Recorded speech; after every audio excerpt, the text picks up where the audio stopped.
প্ৰধানমন্ত্ৰীয়ে কেনেকৈ লোকসভাত বিৰোধীক তুলাধুনা দিলে, কাইলৈ দিল্লীৰ বিধানসভা নিৰ্বাচনৰ বাবে প্ৰতিটো ৰাজনৈতিক দল কেনেকৈ সাজু হৈছে আৰু শেষ মুহূৰ্তত কেনেকৈ এটা অন্তিম চেষ্টা কৰিছে অৰবিন্দ কেজৰিৱালে। অসম সাহিত্য সভাৰ আজি অন্ত পৰিছে। সাহিত্য সভাৰ পাঠশালা অধিৱেশনৰ কিছু তিতা আৰু মিঠা অভিজ্ঞতা আৰু বিভিন্ন খবৰ আছে, আমি পৰ্যায়ক্ৰমে আপোনালোকক জনাম। কিন্তু প্ৰথমতে চাওক দিনটোৰ লিড ষ্টৰিজসমূহ।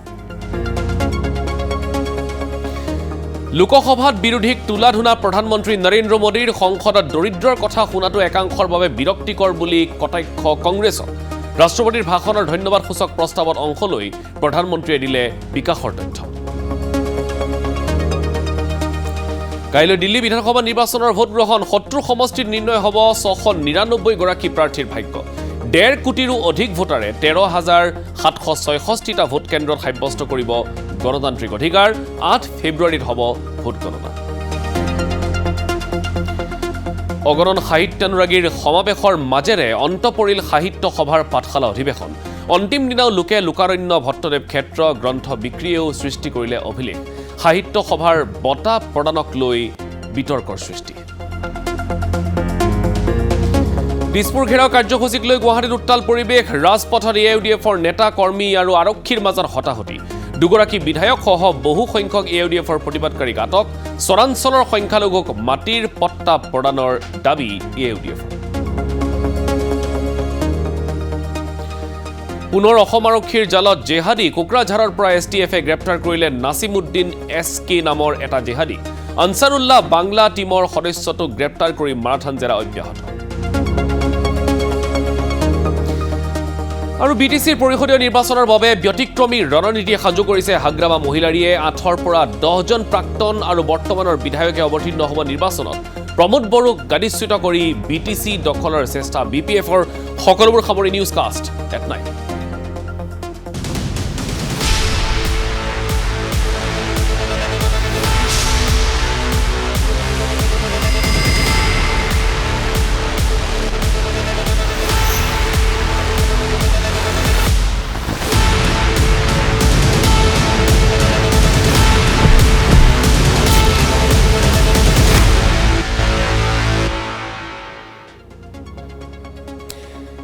এয়া মাত্ৰ আমাৰ তৃতীয়টো কাৰ্যকালহে। আগন্তুক বহু বছৰলৈ আমি শাসনত থাকিম বিকশিত ভাৰতৰ লক্ষ্যৰে। সংসদৰ অধিৱেশনত ৰাষ্ট্ৰপতিৰ ভাষণৰ ধন্যবাদসূচক প্ৰস্তাৱত অংশ লৈ আক্ৰমণাত্মক ৰূপত দেখিবলৈ পোৱা গ'ল দেশৰ প্ৰধানমন্ত্ৰী নৰেন্দ্ৰ মোদীক। ভাষণ প্ৰসংগত ৰাষ্ট্ৰপতিৰ ভাষণক লৈ ৰাহুল গান্ধীৰ মন্তব্যৰ পৰা আৰম্ভ কৰি 3টা কাৰ্যকালৰ কৰ্ম বিৱৰণী দাঙি ধৰিলে প্ৰধানমন্ত্ৰীয়ে। প্ৰধানমন্ত্ৰীয়ে ক'লে, মই তেওঁলোকৰ হতাশা বুজি পাওঁ, কিন্তু এগৰাকী ৰাষ্ট্ৰপতিক অপমান কিয় কৰা হ'ল? ইয়াৰ একাংশ মানুহে ফৰেইন পলিচিৰ কথা কৈ থাকে আৰু শব্দটো ইংৰাজীত ক'লেহে তেওঁলোকে ভাল পায়, কিন্তু ফৰেইন পলিচিৰ বিষয়ে তেওঁলোকে একো নাজানে। লগতে প্ৰধানমন্ত্ৰীয়ে বিৰোধীক কটাক্ষ কৰি ক'লে যে যোৱা 10 বছৰত 25 কোটি লোকে দৰিদ্ৰতাৰ পৰা পৰিত্ৰাণ পাইছে, কিন্তু সংসদত একাংশৰ বাবে দৰিদ্ৰতাৰ কথা শুনাটো বিৰক্তিকৰ হৈ পৰিছে। যিসকলে বস্তিত গৈ ফটো ছেছন কৰিবলৈ যায় তেওঁলোকৰ বাবে দৰিদ্ৰতাৰ কথা শুনাটো কঠিন হ'বই। এই বুলি কাৰ্যত ৰাহুল গান্ধী আৰু প্ৰিয়ংকা গান্ধীকেই আক্ৰমণৰ লক্ষ্য কৰি ল'লে প্ৰধানমন্ত্ৰীয়ে। উপলুঙা সূচকভাৱে প্ৰধানমন্ত্ৰীয়ে ক'লে, এয়া আমাৰ তৃতীয়টো কাৰ্যকালহে, এয়া মাত্ৰ আৰম্ভণিহে। 2047 চনত ভাৰতৰ স্বাধীনতাৰ 100 বছৰ উদযাপনৰ সময়ত আমি বিকশিত ভাৰত নিৰ্মাণ কৰিহে এৰিম আৰু এই লক্ষ্যৰে আগন্তুক বহু বছৰলৈ আমি চৰকাৰ কৰি যাম। राष्ट्रपति जी के भाषण की चर्चा के समय यहां विदेश नीति की भी चर्चा हुई और कुछ लोगों को लगता है जब तक फॉरेन पॉलिसी नहीं बोलते तब तक वो मैच्योर नहीं लगते, इसलिए उनको लगता है फॉरेन पॉलिसी तो बोलना चाहिए फिर भले ही देश का नुकसान हो जाए। मैं ऐसे लोगों को जरा कहना चाहता हूं, अगर उन्हें सच में फॉरेन पॉलिसी सब्जेक्ट में रुचि है और फॉरेन पॉलिसी को समझना है और आगे जाकर के कुछ करना भी है, ये मैं शशि जी के लिए नहीं कह रहा हूं तो मैं ऐसे लोगों को कहूंगा, एक किताब जरूर पढ़े। हो सकता है उनको बहुत फिर कहाँ क्या बोलना उतनी समझ हो जाएगी। वो किताब का नाम है JFK's forgotten crisis. JF Kennedy की बात है। JFK's फॉरगॉटन क्राइसिस नाम की किताब है। ये किताब एक प्रसिद्ध फॉरेन पॉलिसी स्कॉलर ने लिखी है और इसमें महत्वपूर्ण घटनाओं का जिक्र है। इस किताब में भारत के पहले प्रधानमंत्री और वो विदेश नीति को भी नेतृत्व करते थे। इस किताब में पंडित नेहरू और अमेरिका के तब के राष्ट्रपति जॉन एफ कैनेडी के बीच हुई चर्चाओं और निर्णयों का भी विस्तार से वर्णन है।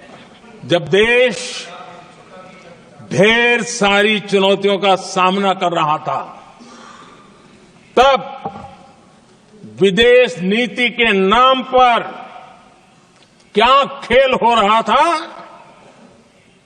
उस किताब के माध्यम से अब सामने आ रहा है। और हम भी 2047 जब देश आजाद होगा, तब आजादी के 100 साल होंगे तब हम विकसित भारत बन के रहेंगे। ये सपने लेकर के चलना चाहिए। और आदरणीय अध्यक्ष जी, मैं विश्वास से कहता हूं, हमें और बड़े लक्ष्य पार करने, और हम करके रहेंगे। और माननीय अध्यक्ष जी, ये तो अभी हमारी तीसरी ही टर्म है।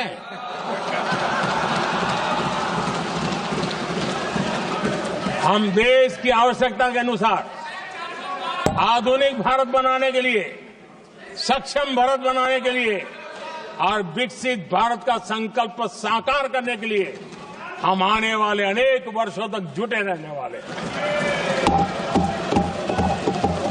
राष्ट्रपति जी के अभिभाषण के बाद एक महिला राष्ट्रपति जी, एक गरीब परिवार की बेटी,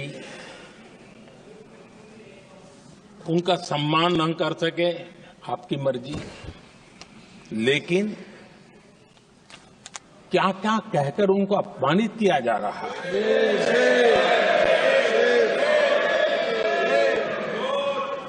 मैं राजनीतिक हताशा निराशा समझ सकता हूं, लेकिन एक राष्ट्रपति के खिलाफ क्या कारण है?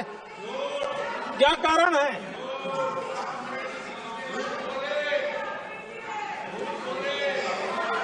आदरणीय अध्यक्ष जी, आज भारत इस प्रकार की विकृत मानसिकता को छोड़ करके, उस सोच को छोड़ करके विमेन लेड डेवलपमेंट के मंत्र को लेकर के आगे बढ़ रहा है।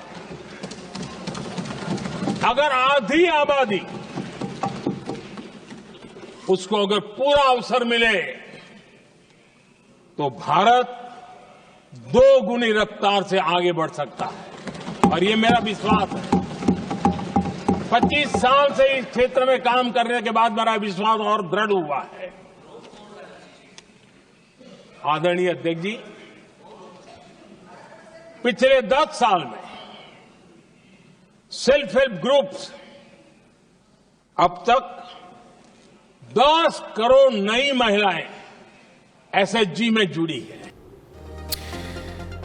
স্বাভাৱিকতে প্ৰধানমন্ত্ৰীৰ ভাষণক লৈ মিশ্ৰিত প্ৰতিক্ৰিয়াৰ সৃষ্টি হৈছে শাসক আৰু বিৰোধীৰ মাজত।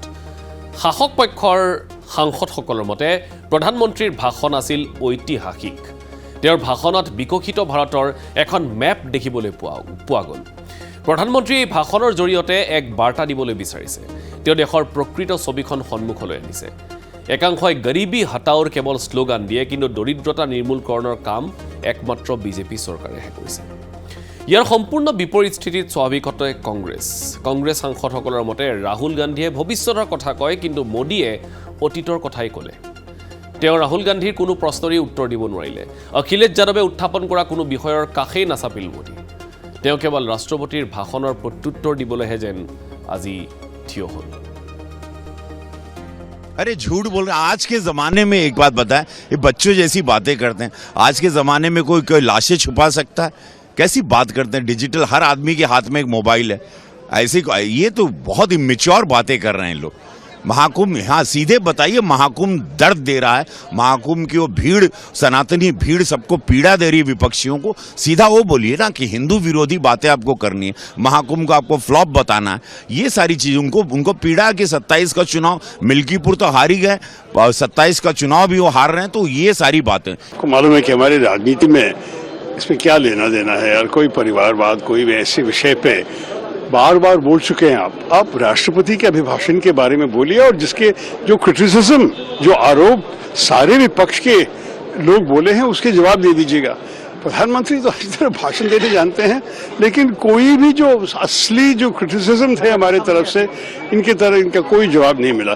तो मेरे ख्याल में ये तो एक चुनावी भाषण था। कल तो दिल्ली के लोग वोट करने के लिए जा रहे हैं, इसी मन में के साथ ही प्रधानमंत्री बोला है। मेरे ख्याल में उससे ज्यादा हम क्या बोलें। नहीं, ये बिल्कुल सत्य बात है, और उन्होंने बहुत खूबसूरती से बताया कि महिलाओं के क्षेत्र में कितना काम हो रहा है। आप अगर उसको सेल्फ हेल्प ग्रुप के माध्यम से देखें, या फिर आप आर्थिक स्वतंत्रता के माध्यम से देखें, तो महिलाएं काफ़ी आगे बढ़ रही हैं। इसके अलावा सिर्फ आर्थिक रूप से ही नहीं, आर्थिक सहयोग ही नहीं, बल्कि अगर आप सामाजिक सोशल स्टेटस भी महिलाओं का देखें, सामाजिक स्तर पे आज महिलाएं कहाँ पे। आज ये बात सत्य है कि महिलाओं के अधिकार की लड़ाई किसी ने लड़ी है तो वो भाजपा एनडीए की सरकार है। I don't think he's taken off all the issues.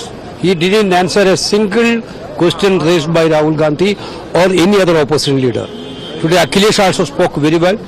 He didn't answer anything on that. This is the same repetition of Prime Minister's speech, which we are hearing for the last so many years. The same repetition, same words, same everything is repetition. जी ने लगभग 1 घंटा और 35 minute का जो speech दिया, वही हमेशा की तरह स्पीच, वही बात। देश चाह रहा था कि किसान कर्ज माफी हो, युवाओं को अग्निवीर जो खत्म करे, महंगाई घटे। तो 1.5 घंटे तक जो उनकी स्पीच थी वो बोरिंग स्पीच था। भाषण ऐतिहासिक था। इसे कहते हैं कॉम्प्रिहेंसिव रूप से, क्या किसान, क्या किसानी, क्या ड्रोन दीदी, बाकी महिलाओं का कल्याण, देश के विकास की बात, इंफ्रास्ट्रक्चर की बात, और विकसित भारत का पूरा रोड मैप क्या है, ये उन्होंने बात रखी। आज हमें बहुत गर्व है प्रधानमंत्री जी पर, उनका बहुत ही अभिनंदन। मुझे लगता है प्रधानमंत्री जी का शानदार उद्बोधन हुआ, और वो सच्चाइयां देश के सामने लाए कि कुछ लोग, कुछ परिवार, कुछ पार्टियां केवल गरीबी हटाओ का नारा लगाती थी, गरीबी हटा नहीं पाए। और प्रधानमंत्री मोदी ने गरीबी देखी भी है, और 25 करोड़ गरीबों को गरीबी रेखा से बाहर लाए। मुझे लग रहा है कि वो कट चुके हैं जनता से, और जनता की जो जरूरतें हैं उनसे, ये लग रहा था उनके भाषण से।